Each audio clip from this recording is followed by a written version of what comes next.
Leadership skills of the 21st century. These are the three most common mentioned skill sets now for leadership, and that is the role of coach, mentor, and servant leader.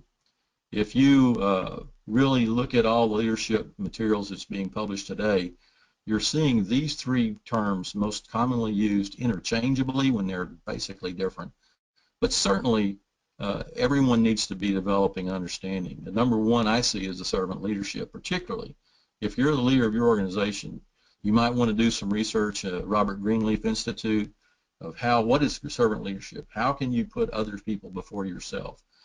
See to their needs and be genuinely interested in them. So coaches work with, not over people.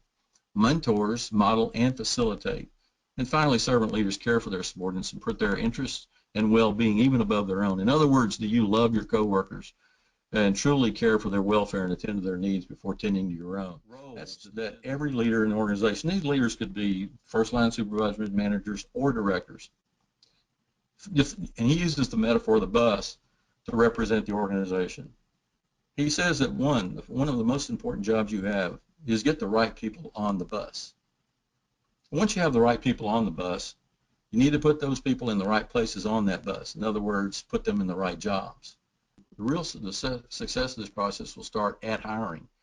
And what I mean by that, and I hope all of you are creating opportunities for onboarding, this is the leader's opportunity to sit down with every new hire and welcome them to the organization.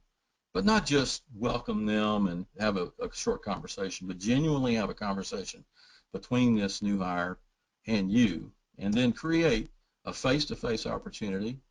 I would suggest creating a checklist first, and that checklist should go right down the page from welcome to have a great day at the very bottom. But ask them, go over the individual items you feel are important, such as the work ethic in the organization. Work is done here. It's okay to have fun. One of the entitlements there that I believe an employee is entitled to is a fair day's pay for a fair day's work. That's about the only real entitlement in an organization an individual has, other than what we now know is requirements to have a safe, clean environment, working environment. The expectation of everyone's responsibility to help support a harmonious working environment has to be emphasized in the onboarding. This is your opportunity to have a one-on-one with a new one. I think one of the things you need to constantly at least look at is social media.